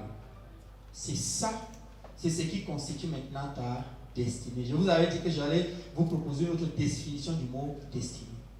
C'est l'impact durable que ton travail produit. C'est aussi ça ta destinée. C'est ce que les gens retiendront de ta vie quand tu ne seras plus là. C'est ça ta destinée. Jésus disait ceci: travaillez non pour la nourriture qui périt, mais pour celle qui subsiste pour la vie éternelle, et que le Fils de l'homme vous donnera, car c'est lui que le Père, que Dieu a marqué de son sceau.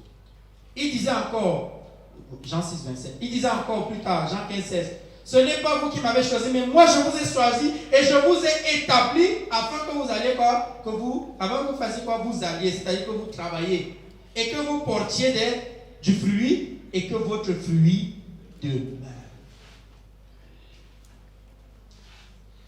L'accomplissement de ta destinée est la contribution que tu auras apportée au monde. C'est-à-dire, je me répète, l'impact que tu auras laissé dans le monde et qui survivra au tamis du temps. Parce que le temps, c'est un très grand facteur, un très grand juge pour montrer si tu as été léger ou pas. C'est ce qui va survivre au temps qui va montrer quel était réellement l'accomplissement de ta destinée. C'est ce que Jésus a appelé ici le fruit qui demeure. Quand on parle du développement durable, les gens pensent que c'est une invention moderne. Non, voilà le passage. C'est Jésus qui en parlait. Et ce qui me fait mal aussi, j'exprime cela compte tenu de ma citoyenneté, n'est-ce pas? C'est qu'on lit ça seulement au climat et à l'environnement. C'est plus grand que ça. Peut-être c'est parce que c'est mon domaine d'activité. Je sais pas. 12e et dernier postulat. C'est dans le travail que ta destinée s'accomplit. Je vous ai dit que certains vont se répéter, mais juste avec des précisions, des nuances. C'est dans le travail que ta destinée s'accomplit. Si Dieu te dit, par exemple, quand je disais à un frère, il dit que Dieu m'a dit que j'aurai des milliards, je vais gérer des milliards. C'est vrai. Je confirme parce que ce n'est pas une seule fois. Et il me pose la question, tu as combien dans ton compte? Il dit, je n'ai même pas encore de compte, ou bien je n'ai rien. Il m'a regardé. C'est un frère pasteur. Son regard et tout disait tout. Mais tu ne peux pas être milliardaire quand tu ne peux pas gérer la petite somme dans ton compte. C'est-à-dire, à l'heure actuelle, là, dans ma tête, là, j'ai déjà construit des hôpitaux même de 50 milliards. Oui, ça existe déjà. C'est quelque part là-bas vers l'extrême nord, vers mon village. Bon, c'est seulement les yeux des gens qui ne voient pas. Oh, justement, le travail, c'est ce qui va me permettre de porter ce que mes yeux ont vu là, ou bien ce que Dieu a déjà décrété dans le ciel là, et déposer ça physiquement que quelqu'un voit. C'est ça le rôle du travail. C'est pourquoi tu ne peux pas parler de l'accomplissement de ta destinée sans travailler. C'est pas possible. C'est pas possible. C'est le travail qui a conduit Joseph à transformer cette image où ses frères se prosternaient devant lui en réalité. Il fallait travailler, même étant esclave. Il fallait travailler. On ne paye pas un esclave. Au contraire, on le punit quand il n'accomplit pas sa tâche. Même étant injustement emprisonné, il travaillait au point où on lui confiait la gestion de toute la prison. Tu comprends ça? Et tu viens me dire que non, le chômage, qu'on cherche le travail, on ne voit pas. Quel travail? C'est parce que tu cherches l'argent. Et l'argent, c'est cette vilaine chose qui fuit ceux qui le cherchent. Chercher l'argent, il va vous fuir. Mais chercher à accomplir quelque chose, c'est l'argent qui va vous poursuivre. Je vais vous faire un témoignage.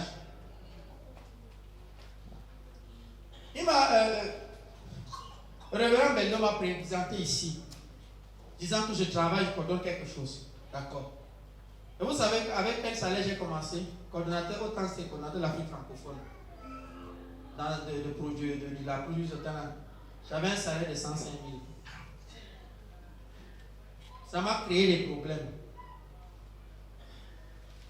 J'ai fait 5 ans, mon père ne m'adressait pas la parole. Parce qu'il ne comprenait pas comment quelqu'un peut monter dans l'avion chaque jour, comment monter dans le taxi. Et il n'arrive pas à lui envoyer les 200 000, les 300 000 et tout. Quand il veut lui donner l'argent, il lui donne les 10 000, les 5 000. J'ai mes frères ici. Il dit 5 ans. Mon père ne m'a pas dit, on ne va pas parler. J'ai beau expliquer aux gens, rien, personne ne comprenait cela. Au départ, j'étais fâché. Parce que j'ai vu comme si j'étais piégé. Parce qu'on m'a d'abord fait signer le contrat, on dit pas agreement, avant de parler maintenant des salaires et autres. Quand j'ai vu cela, j'ai même supplié, j'ai dit pardon, enlevez le salaire, je vais travailler gratuitement. On dit que non, on a déjà un contrat. Parce qu'on devait d'abord signer le contrat avec mon église d'appartenance pour qu'il me libère puisque je travaillais déjà là-bas. Et maintenant, qu'on puisse maintenant négocier avec moi. L'église a donné son OK. On le détache pour qu'il travaille avec vous. Maintenant, c'est quand on vient à mon niveau qu'on... Mais après, qu'est-ce qui s'est passé? Pendant que j'ai fait plus d'1 mois avec le contrat prêt, je n'ai pas signé, c'était là. Il me demande c'est comment. J'hésitais. Mais un jour, cette fois, le Seigneur m'a fait un retouche très très fort qui m'a secoué. Il m'a dit ceci: Amos, depuis quand? Pour que tu travailles pour moi, on doit d'abord te payer. Cette affaire a commencé quand? Je me suis mis à genoux. J'ai demandé pardon. J'ai signé le contrat, j'ai envoyé. À peine j'ai travaillé quelques mois seulement. Personne ne leur disait quoi que ce soit. Ils ont vu l'injustice. C'est eux qui proposent de m'envoyer en formation. Dans l'une des plus prestigieuses universités de leur pays. Parce que c'est une université chrétienne. Totalement à l'air. Ce n'est pas moi qui ai demandé une bourse ou quoi que ce soit. Quand je finis la formation, c'est eux qui ouvrent un poste. Taillé sur mesure. Qui fait de moi ce que je suis maintenant. Et c'était justement l'accomplissement parce que de décembre, non pas de décembre, de février 2005 à avril 2006, c'était la période de bagarre, la période de bagarre dans ma vie. Là où Dieu me dit, je t'appelle à la 4e dimension de la mission. C'est quoi la 4e dimension de la mission? Il dit selon acte 8, acte 1, verset 8, jusqu'aux extrémités de la terre. La première dimension, Jérusalem. Deuxième étant Judée, 3e Samarie. Quand vous me regardez là, j'ai fait ma licence en 8 ans. Ouais, ça ne ressemble pas à quelqu'un qui parle comme ça, n'est-ce pas? Mais il m'a fallu 8 ans pour faire ma licence. Pourquoi? Parce que mon rêve c'était d'être physicien. Beaucoup plus dans le traitement des sillons. Et plus les trucs là, en rapport avec le son. Parce que je savais déjà que la musique était mon appel. Mais j'avais mon appel aussi à côté de l'appel de Dieu. Je voulais être célèbre dans le domaine de la recherche. Ou alors honorer le vœu de mon père, qui à ma naissance m'a donné le surnom de général. Et dans sa tête, c'était général d'armée. Et moi, j'ai vu que l'armée de l'air, c'est ce qui me... Parce que j'aimais être pilote. C'était un grand rêve pour moi. J'ai beaucoup souri quand je demande à mon fils, à ses 7 ans, 8 ans, qu'est-ce que tu veux faire dans la vie? Il me dit, je veux être pilote et serviteur de Dieu. C'est pas moi qui lui ai donné l'idée, pardon. J'ai juste compris que le sang suit la veine. Voilà mes rêves. Dieu a essayé de me parler. Je n'avais pas un mentor, je n'avais pas quelqu'un qui m'aidait, qui pouvait m'aider. Il m'a parlé par la maladie, les années blanches. Dès que j'ai un peu de force, je revenais encore sur le coup. Même quand j'ai pu avoir ma licence après les 8 ans là, j'ai encore eu un regain d'énergie. Je suis allé m'acheter master. En quoi? En informatique et électronique automatique. Parce que ma licence est en électronique et électrotechnique automatique. Un nom compliqué, n'est-ce pas? Ça encore, j'ai dû balayer. Il me renvoie pour une formation du niveau bac encore. Et entre-temps, j'ai déjà dit, Seigneur, oui, j'accepte. Je finis ma licence. Et puis je m'en vais faire le master au Nigeria. Et puis jusqu'aux extrémités de la terre, là, c'est la Norvège, je repars là-bas. Pour faire le doctorat, c'est ça ma porte d'entrée. Mon plan était tout pensé. Tu m'as dit que ça, c'est ton plan. Tu fais le master sur place. J'ai cru que c'était ça. Mais le master, ça ne m'a pas donné. Je pars, je devais aller enseigner. Et je vous dis la vérité. La licence pour laquelle j'ai eu pendant 8 ans, c'est là, c'est en train de donner ma valise. J'ai seulement travaillé 3 mois avec papa, comme enseignant de mathématiques au collège protestant ici à côté là. Et puis c'est fini. 8 ans pour seulement faire quelque chose de 3 mois. Et donc, à partir de là, donc, c'est m'envoi donc pour être quoi, enseignant des sourds. Et il fallait aller faire 3 ans de formation. À chaque fois que je pensais que maintenant les choses, le bout du tunnel était là, je me dis que non, le bout que tu vois là, c'est le bout d'entrée d'un autre tunnel. Il dit que, mais Seigneur, moi je vais tourner en rond. Moi, il dit que non, vu ce à quoi j'étais appelé, ta formation n'est pas encore terminée. Que ce soit des troubles, que ce soit des trucs, il dit que je t'apprends parce que tu dois gérer cela. Quand je vous dis que l'ampleur de la formation, donc l'ampleur de la formation par laquelle tu passes, ça détermine aussi le niveau de la destinée où Dieu t'a appelé. C'est pourquoi n'aie pas peur. Le temps va passer, le temps va faire ce que ça va faire. Mais tu vois, me voici, je me suis retrouvé maintenant en train d'enseigner, en train de faire tout aux extrémités de la terre. Non? Je peux déjà compter le nombre de pays où je suis allé maintenant. Dire je suis allé là-bas, je suis allé ceci et tout ça. Bon, ça c'est pour l'orgueil, ça m'aide à quoi? Mettons de côté. Mais il fallait souffrir, il fallait travailler. Ayant pour seul salaire l'apprentissage. Travaillez pour apprendre les jeunes, travaillez pour apprendre, ne travaillez pas pour l'argent, ne travaillez pas pour le salaire. Quand vous allez connaître, le salaire va suivre automatiquement. La preuve, c'est que c'est eux qui m'ont rétabli à un salaire qui est du niveau de mon travail. C'est eux. Je n'ai jamais discuté que non, ajoutez-moi salaire, ajoutez-moi ceci, jamais. Jamais. Parce que j'ai déjà retenu la leçon. Quand je m'a dit que depuis quand notre contrat que tu travailles pour moi pour un salaire, j'ai retenu la leçon. Ça a été chaud.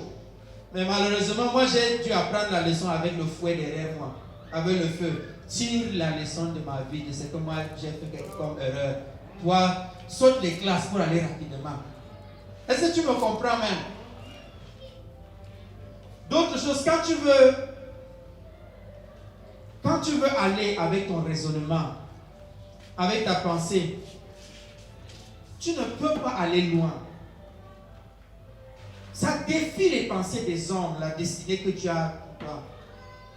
Comme c'est lui qui a designé cela, c'est lui qui connaît le meilleur chemin pour arriver là-bas. Tout à l'heure, on disait quoi? Vous ne pourrez pas connaître le meilleur chemin tant que vous ne voyez pas la fin, n'est-ce pas? Lui, il voit la fin parce que c'est lui qui a établi cette fin-là. C'est lui qui connaît. Tu es en train de faire des choses, personne ne reconnaît même cela. Vas-y, parce que Dieu veut d'abord que tu sois caché là-bas en brousse et que tu apprennes à tuer les lions là-bas avant qu'ils t'exposent devant les Goliaths. Est-ce que tu me suis? Je suis en train de dire maintenant comment le travail t'amène à accomplir ta destinée. Souvent, tu te rends compte que pour ce qui est facile pour les autres, toi, tu dois faire dur.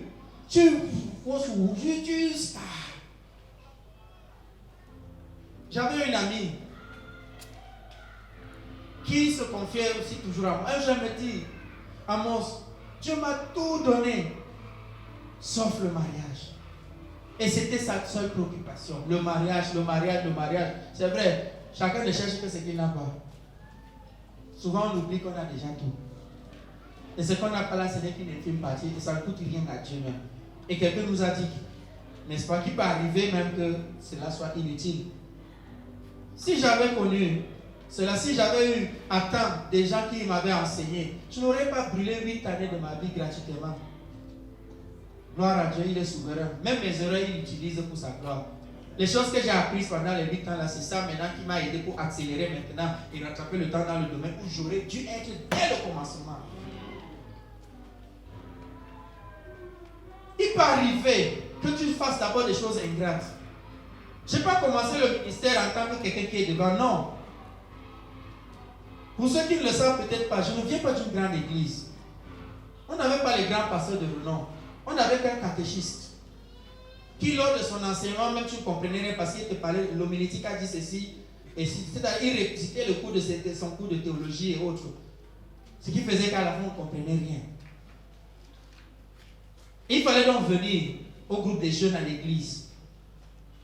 C'était les mercredis et samedis, 14h-16h. Je me rends compte que quand j'arrivais à 14h01, sachant que la deuxième personne devait arriver à 15h, souvent 15h30, quand j'arrivais à 14h01, j'avais une culpabilité forte dans mon cœur. J'entendais les Seigneur dire, tu es en retard, répands-toi. C'est là où personne ne me regardait, personne ne me voyait. Je devais prêcher, on était peut-être 8 personnes, 5-8 personnes dans mon groupe de jeunes. Ézéchiel est là, vous pouvez lui demander. C'est là où nous avons grandi. Tout ce que vous voyez faire, c'est là-bas dans ce groupe de jeunes là qu'on a commencé. C'est là où j'ai commencé à prêcher. C'est là où j'ai commencé le leadership. Ça m'avait l'air de rien, mais ça me formait. J'ai commencé, je composais déjà des chansons. Mais le groupe dans lequel j'étais ne pouvait pas exécuter ces chants. Parce que nous, notre groupe, c'était avec les tam-tams et puis on chantait comme on disait style village. Il fallait attendre. Mais c'était là où le Seigneur. Écoutez, vous fuyez souvent vos congrégations, vos églises et autres parce que vous voyez que c'est bon là-bas, machin. Dieu ne vous donnera pas un produit fini. Quand vous prenez le produit fini, c'est que c'est pour votre perte. Parce que vous n'avez pas appris le processus qui vous amène à avoir ce produit-là. Vous avez perdu. Apprenez le processus. C'est plus important que le produit même. C'est pourquoi les erreurs font partie de la réussite. Que tu le veuilles ou pas, il y a certaines erreurs que tu vas commettre. Rassure-toi seulement que ce ne soient pas des erreurs d'ordre spirituel qui vont te coûter ta vie, qui vont te coûter ta destinée. Comme par exemple, je parle aux garçons, ne couchez pas avec les filles. Attendez votre mariage. Je connais un frère, un de mes fils d'ailleurs. Il était allé dans une profondeur de consécration au point où son corps était comme l'électricité. On était un jour dans un séminaire, un temps de louange. Je voulais l'interpeller pour lui passer un message. Le courant m'a frappé. Le courant m'a frappé. Je parle d'un homme physique. Je ne vous raconte pas l'histoire de quelqu'un. Le courant m'a frappé. L'électricité, comme pour Enéo là. Bon, pour Enéo. Mais du moment où ce frère a connu la nudité d'une fille, tout a disparu. Il lui a fallu encore travailler. Avec des pleurs. Il est encore en train de travailler. 8 ans après. Ne laissez pas ce genre d'erreur saper votre destinée. Commettez le genre d'erreur que vous vouliez mettre le micro, peut-être dans ce truc, tu as pris le skip, et quand vous avez plutôt commencé à vouloir choquer à l'endroit du micro, machin, c'est ok. Au moins, c'est l'appareil qui se garde, pas vous. Mais vous apprenez que non, ça ne marche pas. Est-ce que vous me comprenez? Après les erreurs où vous perdez l'argent parce que vous avez voulu essayer quelque chose, c'est très important. Vous avez essayé quelque chose, ça n'a pas marché. Mais vous avez appris que non, on ne fait pas la chose comme ça, on peut faire ceci comme ça. Maintenant, je commence à comprendre comment on fait pour élever les poulets bio. Voilà, mon fils Eric est là, quelque part, je crois qu'il est là. Erico, voilà. C'est mon compagnon d'aventure là-bas. Je ne sais pas combien d'argent on a perdu. Et jusque-là, ça ne ressemble pas encore à grand chose, c'est juste quelques poulets. Vous avez trouvé une dizaine, je ne sais pas si c'est en 20, 30, 40. Mais vous ne pouvez pas imaginer la fierté qu'on a quand on les voit. Parce qu'on connaît d'où on vient. Il y a des moments où on a perdu des vingtaines, machin. Des pantalonnés, où tu prends le poussin à 2500, machin et tout ça. Vous comprenez? Perdez, c'est fait ce genre d'erreur-là. C'est bon parce que vous apprenez. Mais apprenez. Apprenez.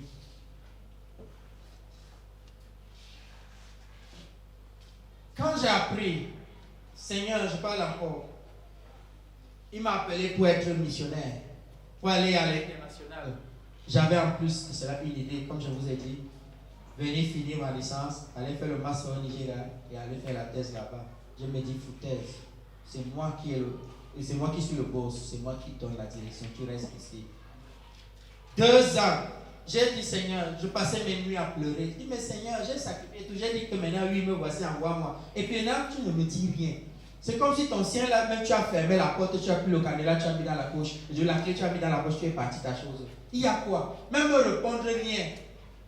C'est là où moi-même, ma propre folie a commencé à avoir des réponses quand j'ai commencé à moi-même utiliser le cerveau que tu as mis dans ma tête là. Parce que je me suis rendu compte que ce n'était pas pour décorer ma tête. Hello? Et dit, Amos, toi-même. Comment tu peux partir de la dimension 0 où tu ne connais rien là, dans la mission, pour aller à la 4e mission? Tu vas prendre l'avion ou l'ascenseur. Tu vas commencer par le niveau 1, la première dimension, et monter. C'est là où mon engagement à l'église où j'ai servi ces 24 dernières années a été plus fort. On me voit me donner de tout, travailler, donner plus de temps qu'un pasteur à plein temps. Comme si j'étais rémunéré, oui, ma rémunération était ailleurs. Sans le savoir, je me suis retrouvé en train d'aller hors de ma Jérusalem, dans d'autres villes. Parce qu'il y avait des frères, des sœurs qui ont vu qu'il y avait des choses que Dieu a déposées en moi qui pouvaient leur être utiles aussi. Il fallait les partager.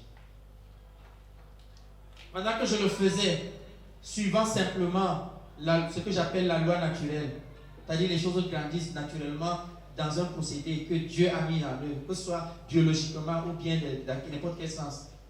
D'autres dans certains pays ont vu qu'il y a des choses qui les intéressaient.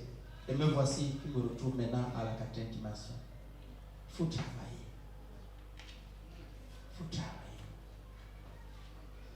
Travailler, ce n'est pas avoir l'argent, ce n'est pas avoir des produits. Le problème, c'est qu'on veut se comparer aux autres. Ta destinée ne sera pas la destinée de l'autre. Est-ce que tu peux te lever et on prie ensemble pendant qu'on est en train de terminer? Ta destinée ne peut pas être celle de l'autre.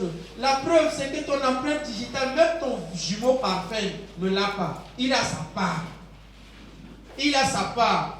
Donc ne marche pas selon l'autre.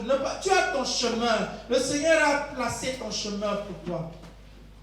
C'est pourquoi pendant que nous sommes ici sur cette montagne, pendant que nous écoutons le Seigneur concernant notre destinée, concernant l'appel qu'il a sur notre vie, ne ratons pas cette occasion. Ne ratons pas cette occasion. Tu crois que tu es juste commerçant, tu vends les choses. Tu ne vends pas les choses. Dieu t'a passé comme serviteur à plein temps au marché. Pourquoi? Écoutez, la finalité de tout dans notre destinée, c'est quoi? C'est cette que Jésus dit quoi? Que ton règne vienne. Accomplir quoi? Cette destinée-là sur la terre comme au ciel. C'est ce que Dieu attend de nous. C'est ça la traduction finale de notre destinée. Sur la terre comme au ciel. Il te met dans son bureau pour que les principes du ciel s'appliquent sur la terre. Quel que soit ton domaine d'expertise, que ce soit dans la recherche, voici notre domaine que nous les enfants de Dieu négligeons. Nous voulons le changement, mais sans être acteurs du changement. C'est la sorcellerie ou quoi, mes bien-aimés? Sois acteur du changement. J'ai dit que moi, je ne suis pas politicien. Je me suis rendu compte que ce n'est pas peut-être encore le moment pour moi de m'y lancer. Mais, je suis acteur de la société civile. Parce que je travaille dans le domaine du développement. Si j'impacte une personne, cette personne peut impacter 2 autres personnes. Il nous faudra juste quelques années. Ça peut être 5 ans, ça peut être 10 ans. Mais après, le changement qu'on aura effectué au niveau de la base sera irréversible. Ça va se répercuter au niveau national. Et nous aurons aussi contribué à changer ce pays. Tu n'as pas besoin de changer tout le pays. C'est pourquoi Dieu te donne une parcelle bien définie. Ta parcelle peut être quoi? Peut être le droit. Ta parcelle peut être la sociologie. Ta parcelle peut être la maçonnerie. Ta parcelle peut être le commerce. Ta parcelle peut être l'armée. Ta parcelle peut être la police. Ta parcelle peut être l'agriculture. C'est ça la mission, c'est ça la destinée. Mais tout concourt à une chose, que ton règne vienne, que ta volonté soit faite sur la terre aussi. C'est pourquoi ne sors pas d'ici sans que cela soit clair sans que tu ne sois déterminé. Il est hors de question que tu passes sans me toucher. Il est hors de question que ça finisse comme ça. Je n'ai jamais vu un homme te chercher sans te trouver. Je n'ai jamais vu un homme te chercher sans te trouver. Pendant que c'est de soupir, de ne pas passer à côté de ce que Dieu a destiné pour toi. Maintenant, prie par rapport à ce que tu crois avoir reçu du Seigneur lors de ce partage. Demande-lui que cela ne soit pas juste un message de plus, que cela ne soit pas une perte de temps, mais que cela soit un moment où tu as reçu des éléments qui vont t'aider maintenant à progresser, qui vont t'aider à avancer. Ne me regarde pas, prie pour toi. Moi, parce que moi, je vais prier pour moi, je prie pour moi, je prie pour mon cœur.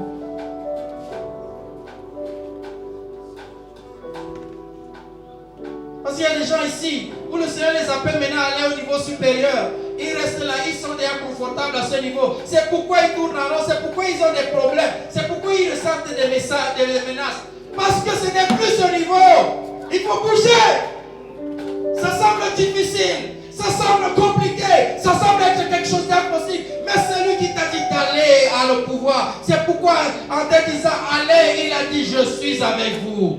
Il ne te dit pas que tu vas faire cela seul. Il dit je suis avec toi pour réaliser